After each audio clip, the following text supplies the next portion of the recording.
Nous allons maintenant nous intéresser aux variables de type tableau en PHP. Pour cela, ouvrez une page modèle de type PHP. Placez-vous entre les deux balises. Les variables de type tableau permettent d'enregistrer des séries de valeurs. Pour illustrer mes propos, nous pourrions enregistrer sous le même nom toutes les notes d'une classe. La variable s'appellerait à ce moment-là classe et nous aurions autant d'éléments qu'il y a de notes qui, elles, pourraient être accessibles via un indice. Ce premier type de variable de tableau s'appelle des tableaux indicés. Nous allons voir donc le mode de déclaration d'un tableau indicé. Donc nous allons prendre comme nom notre exemple, à savoir note. Nous allons enregistrer donc note au pluriel puisqu'il y en a plusieurs. Ce sera le nom du tableau, note.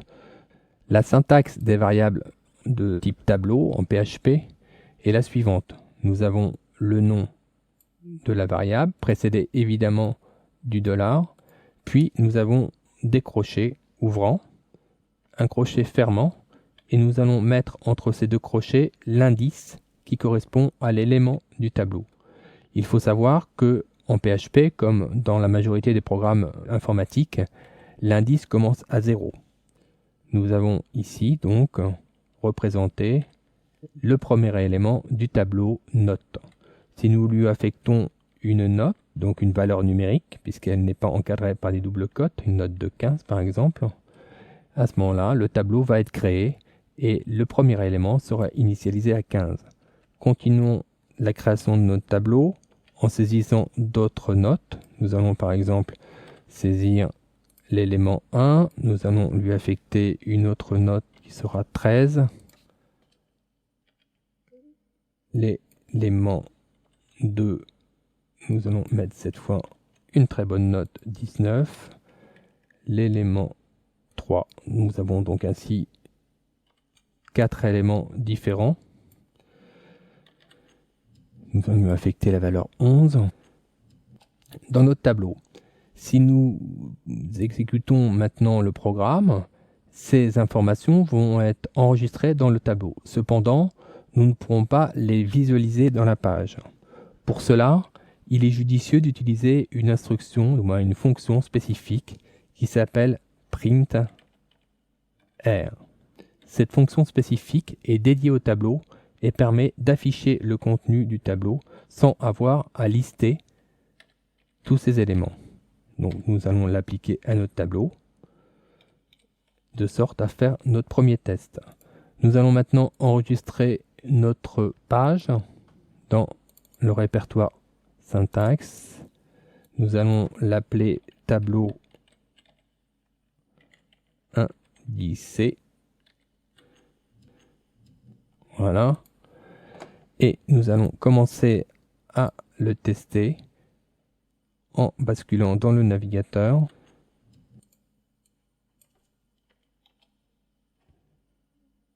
Et en ouvrant la page nouvellement créée, tableau indicé.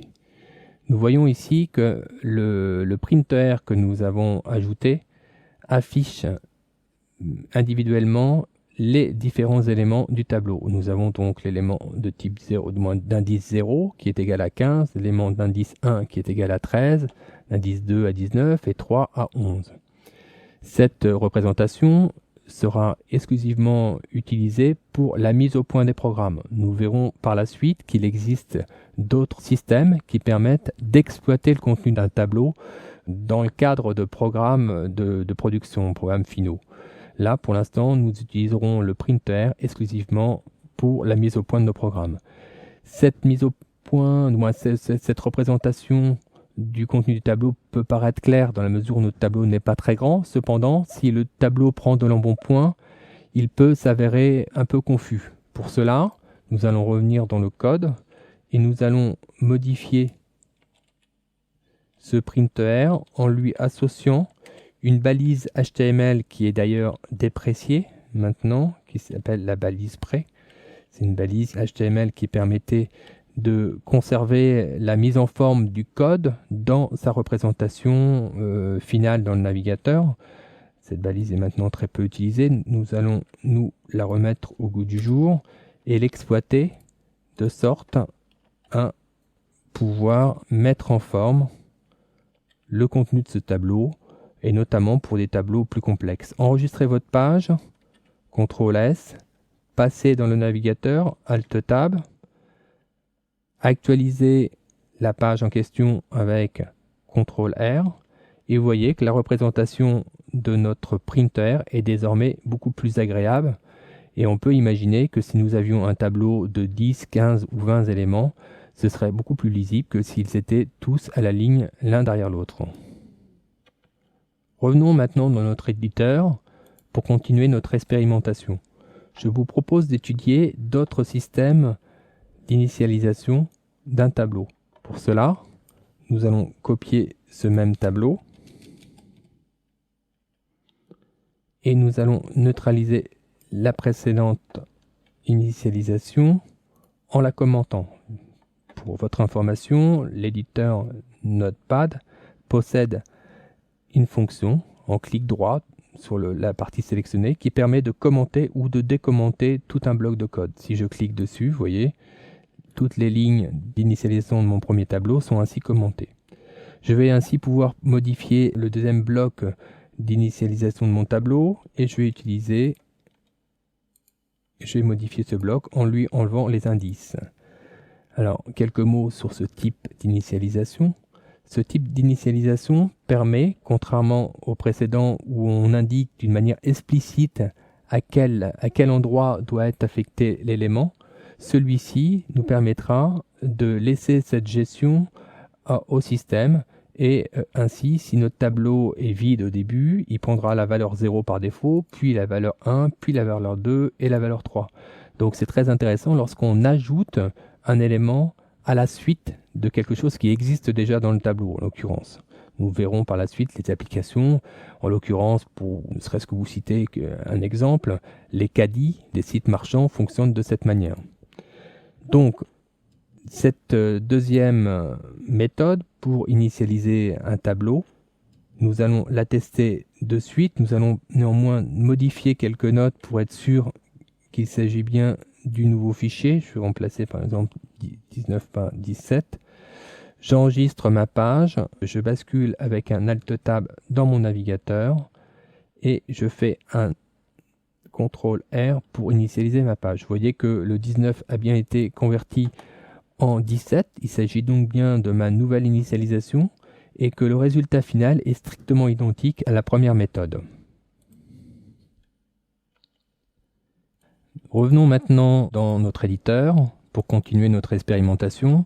Nous allons aborder maintenant une troisième méthode d'initialisation du tableau et nous allons exploiter cette fois la fonction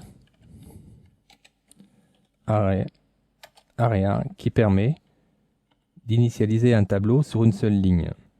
Nous allons indiquer maintenant les différentes valeurs. Nous allons attribuer de nouvelles notes à ces 4 éléments. Nous allons prendre des notes différentes de sorte à voir la différence lors de nos tests. Voilà. Le tout clôturé par un point-virgule. Nous allons commenter le premier bloc pour qu'il ne perturbe pas nos essais. Voilà. Et enregistrer notre page pour voir le résultat. Donc CTRL S, basculer dans le navigateur avec Alt Tab. De nouveau dans le navigateur, faites un CTRL R. Nous voyons que maintenant, il s'agit bien des nouvelles valeurs qui ont pris place dans le tableau, comme nous l'avons demandé dans cette ligne d'initialisation. Alors revenons un petit peu sur l'intérêt de cette ligne d'initialisation.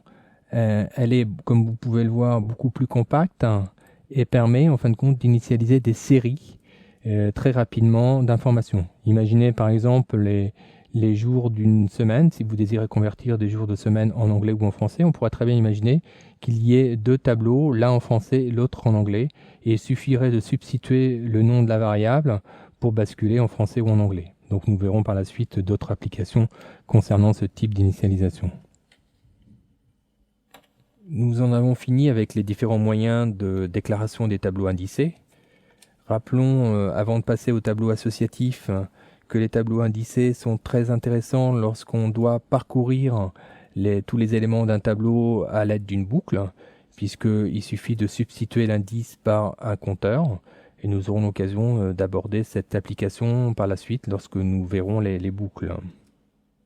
L'inconvénient, évidemment, pour ce type de tableau, c'est qu'il faut connaître l'indice pour trouver la valeur correspondant à l'élément.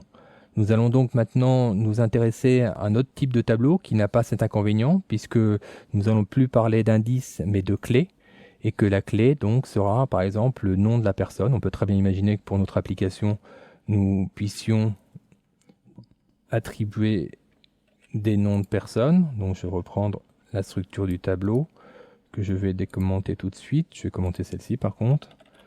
Et voilà, nous allons donc convertir ce tableau en tableau associatif. Et pour cela, il suffit de substituer l'indice par le nom d'une personne. On va appeler par exemple le premier Jean. Évidemment, comme il s'agit de nom, il ne faut pas oublier d'encadrer le texte par des simples cotes. Alain,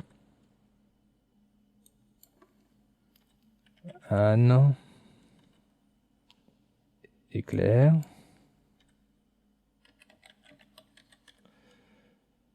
Voilà. Donc nous avons converti notre tableau indicé en tableau associatif. Donc nous allons tester de la même manière cela dans notre page. CTRL S pour enregistrer la page, Alt Tab pour basculer sur notre navigateur et CTRL R pour actualiser la page. Nous voyons que maintenant les indices sont remplacés par les clés et que les valeurs attribuées sont bien celles que nous venons d'attribuer à notre nouveau tableau. Nous allons continuer notre expérimentation en revenant dans l'éditeur. On pourrait se demander si la deuxième méthode de déclaration d'un tableau indicé pourrait être appliquée au tableau associatif. Eh bien non, on ne peut pas anticiper en fin de compte le prénom que nous allons mettre dans la clé. Donc par conséquent, ce type de déclaration ne peut pas être utilisé en tableau associatif. Par contre, le troisième type, ici, lui, peut être adapté au tableau associatif. Donc je vais commenter mon bloc pour pas qu'il perturbe le fonctionnement de mon expérimentation. Et pour cela, il suffit de modifier un petit peu le contenu de la fonction des parenthèses de la fonction area en associant la clé, à savoir le prénom de chaque personne, et de lier la valeur avec deux symboles, le signe égal et le signe supérieur qui constitue donc une flèche d'attribution. Nous allons renouveler donc cette opération pour chaque valeur. Voilà. Et nous allons personnaliser chacun des noms en reprenant celui que nous avions indiqué précédemment.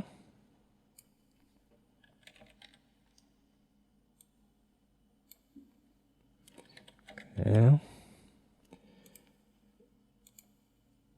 Nous enregistrons notre page et nous allons la tester de nouveau dans le navigateur.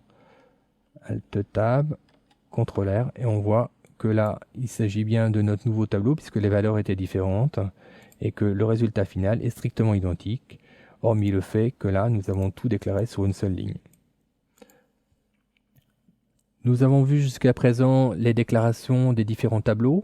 Je vous propose de voir maintenant comment peut-on exploiter au sein d'un programme les valeurs, comment peut-on aller les récupérer dans les tableaux. Reprenons le tableau indicé que nous avions tout à l'heure. Nous allons commenter celui-ci et décommenter celui-ci. Dans le cadre d'un tableau indicé comme ça, eh bien, pour récupérer une variable, c'est très simple. Il suffit simplement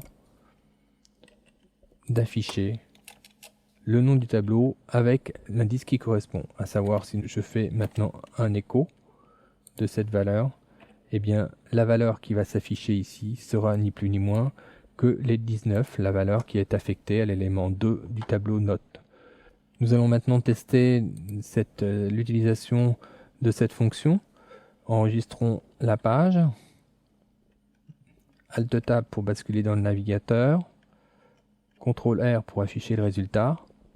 Nous voyons que là maintenant la valeur 19 qui correspond donc à l'élément 2 du tableau note s'affiche correctement dans notre navigateur. Nous allons voir maintenant de la même manière comment peut-on exploiter une information stockée dans un tableau associatif. Revenons pour cela dans notre éditeur de code. Commentons toute cette partie pour pas qu'elle nous nuise. Nous allons maintenant activer le tableau associatif.